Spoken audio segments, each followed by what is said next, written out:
The Power of Your Subconscious Mind by Joseph Murphy, summarized by Vic Simon and voiced by Uyo Uyo. Some time ago, I needed the service of a professional whom I was going to hire to perform a media-related task. It was a little difficult for me to get the right person because of the skills the task required. At a point, I decided to engage my subconscious mind. Suddenly, I remembered a young lady we had worked together before. I looked for her contact, but ouch, I couldn't get anyone who knows her contact. I then focused my mind on getting her and giving her the job. Somehow, couples of days later, she appeared at our office. That looks magical? Probably not. You can call it law of attraction or whatever you think it. The truth is, our mind is far more powerful than many of us realize. The first lesson in the power of your subconscious mind is, your subconscious mind is powerful enough to create your desired life. Use it well.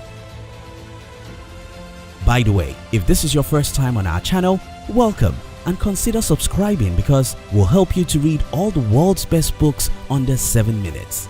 Let's move to the second lesson. King Solomon is considered to be the wisest man of his time, yet he, as a man thinketh in his heart, so he is.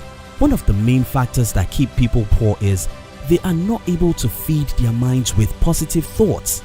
This could be interpreted to mean that a man who thinks he is poor will be poor, and a man who thinks he is rich will certainly be rich.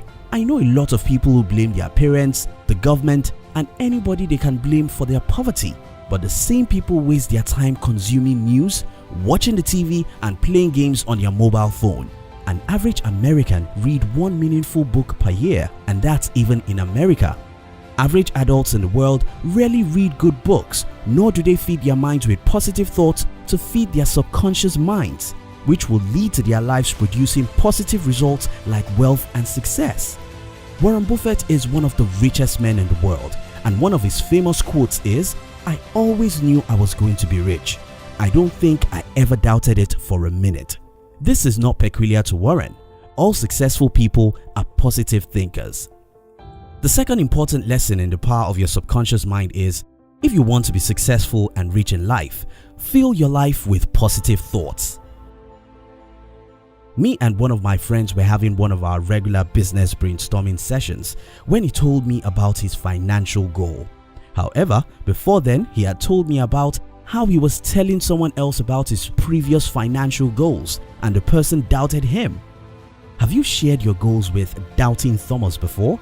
I'd like to know in the comment. One major thing my friend knows how to use more than anyone I know is the ability to set and visualize his goals.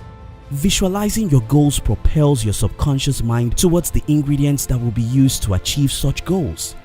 If you enter my friend's room, for instance, posted on the walls of his room, this is to help him visualize his goals.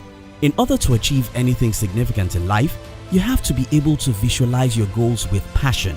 Go as far as printing those goals and pasting them where you will see them every day and night, so that you'll be conscious of what your life's missions are.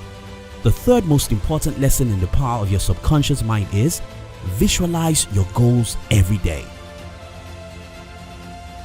2017-2018 season has been a great season for the Pep Guardiola-led Manchester City football team.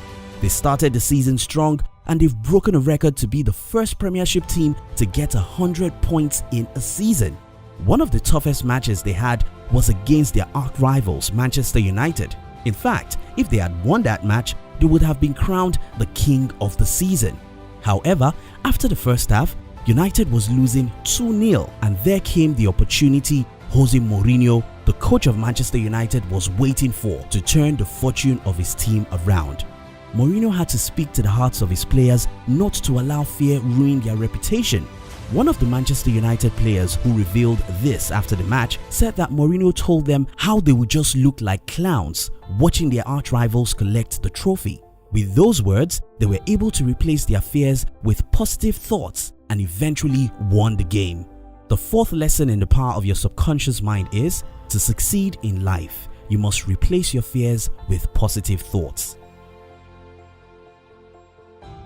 I heard the story of a woman who was fired by her boss. This lady was a prophet of doom and she predicted her own sack with her mouth.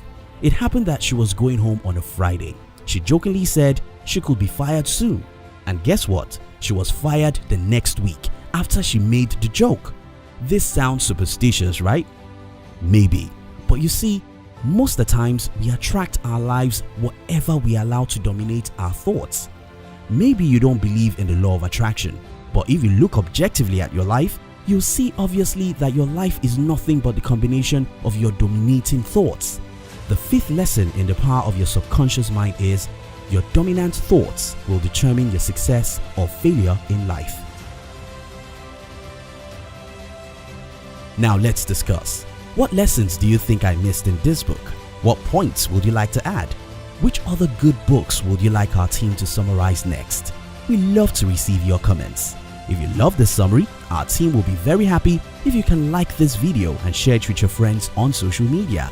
And if you've not subscribed to our channel, subscribe now and turn on the notification because we'll help you to read all the best books in the world within 7 minutes. Kindly watch the next video we recommend to you on your screen right now. We love you.